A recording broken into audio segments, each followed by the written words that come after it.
दोस्तों, अगर आप भी अपनी लाइफ में कुछ नया सीखने की चाह रखते हैं तो इस चैनल को अभी सब्सक्राइब कर लें। ओम नमः शिवाय, हर हर महादेव। दोस्तों, पितृपक्ष का आरंभ कब से हो रहा है? पितृपक्ष के दिनों में किस प्रकार का भोजन नहीं करना चाहिए, सारी बातें जानेंगे इस वीडियो में। दोस्तों, हिंदू धर्म में पितृपक्ष का महत्व बहुत अधिक होता है। पितृपक्ष के दौरान हमारे पूर्वज पितृलोक से धरती पर हमें मिलने के लिए आते हैं। हमारे द्वारा उनके लिए किए जाने वाले श्राद्ध तथा तर्पण, पिंडदान आदि कार्यों से वे संतुष्ट होकर हमें आशीर्वाद प्रदान करते हैं। इसके साथ ही पितृपक्ष में हमें भी कुछ नियमों का पालन करना होता है। पितृपक्ष के दौरान स्नान से लेकर रात्रि को सोने तक महत्वपूर्ण नियमों का पालन करना चाहिए। इसके साथ ही गरुड़ पुराण में पितृपक्ष में भोजन करने संबंधी महत्वपूर्ण नियम बताए गए हैं। इन दिनों में मनुष्य को किन चीजों का सेवन नहीं करना चाहिए, भोजन करते समय अपना मुख किस दिशा में रखना चाहिए और किस दिशा में नहीं रखना चाहिए। साथ ही पितृपक्ष में स्नान करने के नियम भी बताए हैं। प्रत्येक मनुष्य को पितृपक्ष में इन नियमों का पालन अवश्य करना चाहिए। इससे मनुष्य को पितृदेव का आशीर्वाद प्राप्त होता है और उनके जीवन में सुख समृद्धि आती है। प्रतिवर्ष पितृपक्ष भाद्रपद मास के शुक्ल पक्ष की पूर्णिमा तिथि से प्रारंभ होते हैं और आश्विन मास की अमावस्या को इनकी समाप्ति होती है। इसे सर्व पितृ अमावस्या कहा जाता है। पितृपक्ष के दिनों में मनुष्य को पितरों की संतुष्टि के लिए श्राद्ध कर्म तथा दान धर्म करने चाहिए। श्री कृष्ण जी कहते हैं, जिस मनुष्य को उसके पितरों का आशीर्वाद प्राप्त होता है उसके कुल का गौरव सदैव ही बढ़ता है। ऐसा मनुष्य कभी दरिद्री नहीं रहता है। इस साल पितृपक्ष 29 सितंबर शुक्रवार के दिन प्रारंभ हो रहा है और 14 अक्टूबर के दिन पितृपक्ष का समापन होगा। पितृपक्ष 16 दिनों तक चलते हैं। इस दौरान मनुष्य को पितरों की संतुष्टि के लिए उपाय अवश्य करने चाहिए। चलिए अब जानते हैं कि पितृपक्ष 2023 पूर्णिमा तिथि 29 सितंबर 2023 यदि आपके पूर्वजों की मृत्यु पूर्णिमा तिथि के दिन हुई है तो उनका श्राद्ध पितृपक्ष के भाद्रपद शुक्ल की पूर्णिमा को करना चाहिए। इस पूर्णिमा को शास्त्रों में पृष्ठपति पूर्णिमा के नाम से जाना जाता है। इस दिन पितरों का श्राद्ध करने से पितृदेव अत्यंत प्रसन्न होते हैं। पहला श्राद्ध 30 सितंबर 2023। यदि आपके पूर्वजों की मृत्यु किसी भी माह के शुक्ल पक्ष अथवा कृष्ण पक्ष की प्रतिपदा तिथि के दिन हुई है तो उनका श्राद्ध इस वर्ष 30 सितंबर के दिन करना चाहिए। यदि नाना नानी के घर में श्राद्ध करने के लिए कोई नहीं है और मृत्यु की तिथि याद नहीं है तो उनका श्राद्ध भी इसी दिन करना चाहिए। द्वितीय श्राद्ध 1 अक्टूबर 2023। जिन पूर्वज की मृत्यु किसी भी महीने के शुक्ल पक्ष या कृष्ण पक्ष की द्वितीय तिथि को हुई हो उनका श्राद्ध इस दिन किया जाता है। तीसरा श्राद्ध 2 अक्टूबर 2023। जिनके पूर्वजों की मृत्यु कृष्ण पक्ष या शुक्ल पक्ष की तृतीया तिथि के दिन होती है उनका श्राद्ध तृतीया तिथि को करने का विधान है। चौथा श्राद्ध 3 अक्टूबर 2023। शुक्ल पक्ष या कृष्ण पक्ष में से चतुर्थी तिथि में जिनके पूर्वजों की मृत्यु हुई है उनका श्राद्ध पितृपक्ष की चतुर्थ तिथि को किया जाता है। पांचवा श्राद्ध 4 अक्टूबर 2023। यदि आपके पूर्वज की मृत्यु अविवाहित अवस्था में हुई है तो उनका श्राद्ध के दिन किया जाता है। इसके अलावा के दिन जिनकी मृत्यु हुई है उनका भी श्राद्ध 4 अक्टूबर को करना चाहिए। छठा श्राद्ध 5 अक्टूबर 2023। किसी भी माह के षष्ठी तिथि को जिनकी मृत्यु हुई हो उनका श्राद्ध इस दिन किया जाता है। इसे छठ श्राद्ध भी कहा जाता है। सातवां श्राद्ध 6 अक्टूबर 2023। किसी भी माह के शुक्ल पक्ष या कृष्ण पक्ष की सप्तमी तिथि को जिनके पूर्वजों की मृत्यु हुई है तो उनका श्राद्ध पितृपक्ष की इस तिथि को करना चाहिए। आठवां श्राद्ध 7 अक्टूबर 2023। ऐसे पितृ जिनकी मृत्यु पूर्णिमा तिथि पर हुई हो तो उनका श्राद्ध अष्टमी, द्वादशी या पितृमोक्ष अमावस्या पर किया जाता है। नवमी श्राद्ध 8 अक्टूबर 2023।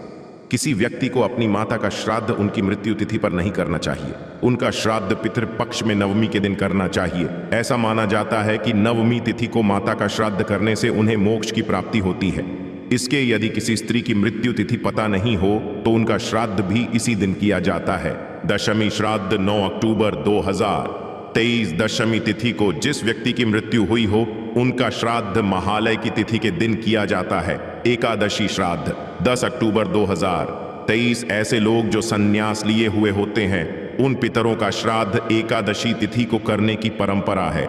द्वादशी श्राद्ध 11 अक्टूबर 2023। जिनके पिता और संतान के पश्चात संन्यास लिए हुए होते हैं उनका श्राद्ध पितृपक्ष की द्वादशी तिथि को करना चाहिए, चाहे उनकी मृत्यु किसी भी तिथि को हुई हो।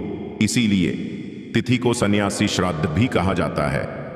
त्रयोदशी श्राद्ध 12 अक्टूबर 2023। श्राद्ध पक्ष के कृष्ण पक्ष की त्रयोदशी तिथि को बच्चों का श्राद्ध किया जाता है, अर्थात यदि किसी बालक की मृत्यु हुई हो चाहे किसी भी तिथि में हो उनका श्राद्ध इस तिथि पर करना चाहिए। चतुर्दशी 13 अक्टूबर 2023।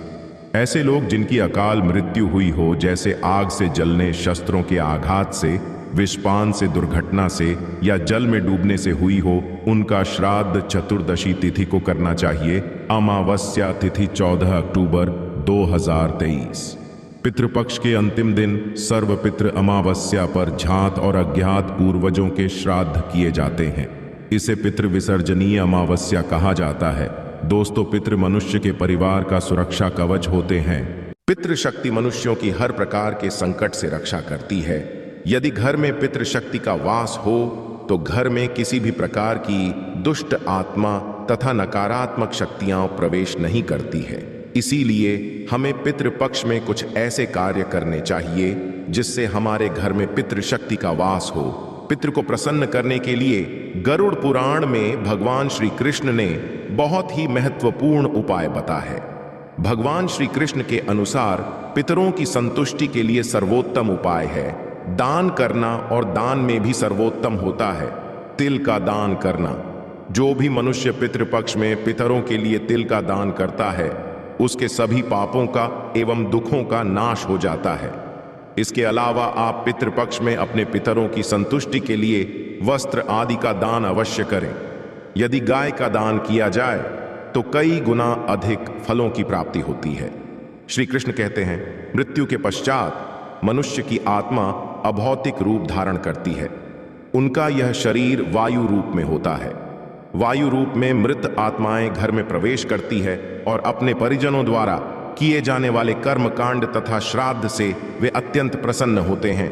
मनुष्य के पितृ उसके द्वारा चढ़ाए गए भोग को प्राणियों के रूप में ग्रहण करते हैं और उन्हें आशीर्वाद देकर फिर से पितृलोक में लौट जाते हैं। लेकिन जो मनुष्य अपने पितरों का सम्मान नहीं करता है, पितृपक्ष में श्राद्ध एवं पूजा पाठ नहीं करता है, उसके पितृ दुखी होकर पितृलोक में लौट जाते हैं।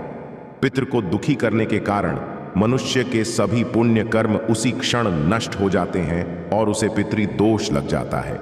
इसीलिए मनुष्य को अपने पितरों को कभी दुखी नहीं करना चाहिए।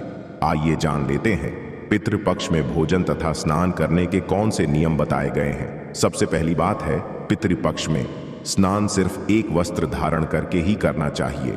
निर्वस्त्र स्नान अशुभ माना गया है। पितृपक्ष में स्नान करते समय अपना मुख दक्षिण दिशा की तरफ रखें और पितरों का स्मरण करते हुए स्नान करें। स्नान के पश्चात सूर्य देव को तांबे के पात्र में जल अर्पण करें और पितरों की आत्मा की शांति के लिए सूर्य देव से प्रार्थना करें।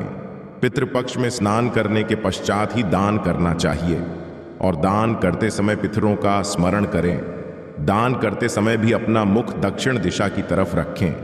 गरुड़ पुराण के अनुसार तांबे के पात्र में तिल का दान करना चाहिए। पितृपक्ष में लोहे की वस्तु का दान करने से पितरों की आत्मा को शांति मिलती है। गरुड़ पुराण के अनुसार पितृपक्ष में कुछ चीजों का सेवन करना अनुचित माना गया है। पितृपक्ष में मांस, मदिरा आदि का सेवन करना वर्जित माना गया है। जब पितृगण अपने प्रियजनों को ऐसे निंदित कर्म करते हुए देखते हैं तो वे बड़े ही दुखी हो जाते हैं। साथ ही पितृपक्ष में लहसुन, प्याज आदि का सेवन भी ना करें, ये तामसिक है और इन्हें पितृ को भी अर्पण ना करें। इन पदार्थों से मनुष्य के शरीर में विकार प्रकट होते हैं।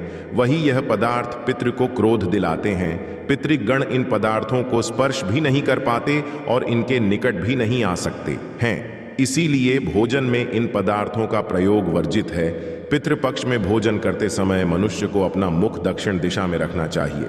ध्यान रहे, ये सिर्फ पितृपक्ष में ही करना चाहिए।